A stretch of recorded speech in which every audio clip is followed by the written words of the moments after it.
یہ کہانی ہے ایک غریب لڑکے احمد کی، جو دل کا بہت سخی تھا، لیکن جب وہ کوئی نیکی کرتا اسے دریا میں ڈال دیتا۔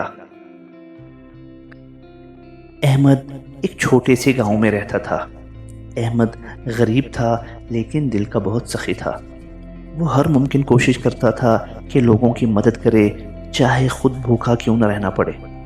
احمد کو ہمیشہ اپنی ماں کی نصیحت یاد رہتی تھی، بیٹا نیکی کر اور دریا میں ڈال، اللہ ہمیشہ نیکی کا بدلہ دیتا ہے۔ ایک دن احمد بازار سے گھر واپس جا رہا تھا۔ اس کی نظر ایک بوڑھی عورت پر پڑی جو ایک بھاری بوری اٹھائے اپنے گھر جا رہی تھی۔ اس کے چہرے پر پریشانی اور تھکن نمایاں تھی۔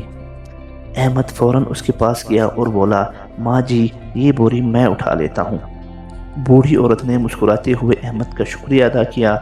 احمد نے بغیر کوئی سوال کیے اس کا سامان اس کے گھر تک پہنچا دیا۔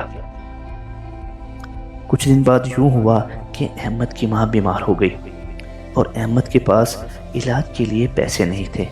احمد بہت پریشان تھا، لیکن اس نے اپنی ماں کو تسلی دی کہ اللہ ضرور کوئی راستہ نکالے گا۔ گاؤں کے ڈاکٹر نے احمد سے کہا کہ اگر بر وقت علاج نہ ہوا تو اس کی ماں کی حالت بگڑ سکتی ہے۔ احمد بہت پریشان ہوا۔ اسی شام جب احمد بازار میں ادھار لینے کی کوشش کر رہا تھا، اچانک اسے ایک نوجوان لڑکے نے بلایا اور اس سے پوچھا کہ تم کیوں ادھار مانگ رہے ہو؟ تو احمد نے بتایا کہ اس کی ماں سخت بیمار ہے، اس لیے وہ ادھار مانگ رہا ہے۔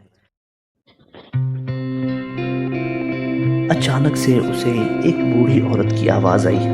یہ وہی بوڑھی عورت تھی جس کی مدد احمد نے کچھ دن پہلے کی تھی۔ بوڑھی عورت نے احمد کو دیکھتے ہی پہچانا اور پوچھا، بیٹا کیا ہوا؟ احمد نے ساری بات بتائی۔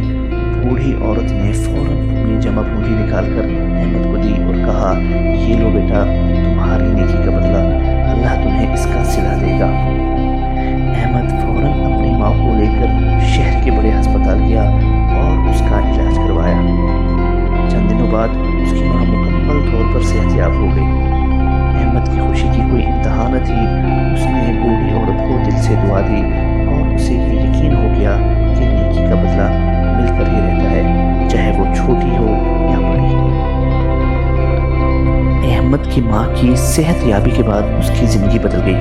لوگوں نے اس کی نیکی کی کہانی سنی اور اسے عزت دینے لگے۔ احمد نے مزید نیکیاں کرنے کا عزم کیا اور گاؤں کے ضرورت مندوں کی مدد کرنے لگا۔ وہ ہمیشہ کہتا تھا کہ نیکی کر کے بھول جاؤ، اللہ خود اس کا بدلہ دے گا جب تمہیں سب سے زیادہ ضرورت ہوگی۔ احمد نے گاؤں کو نوجوانوں کو بھی نیکی کرنے کی تلقین کی۔ اس کی زندگی ایک مثال بن چکی تھی۔ چھوٹی چھوٹی نیکیاں بھی بڑی خوشیوں کا باعث بن سکتی ہیں۔ گاؤں میں خوشحالی اور محبت کا ماحول پیدا ہو گیا اور احمد کی زندگی میں برکت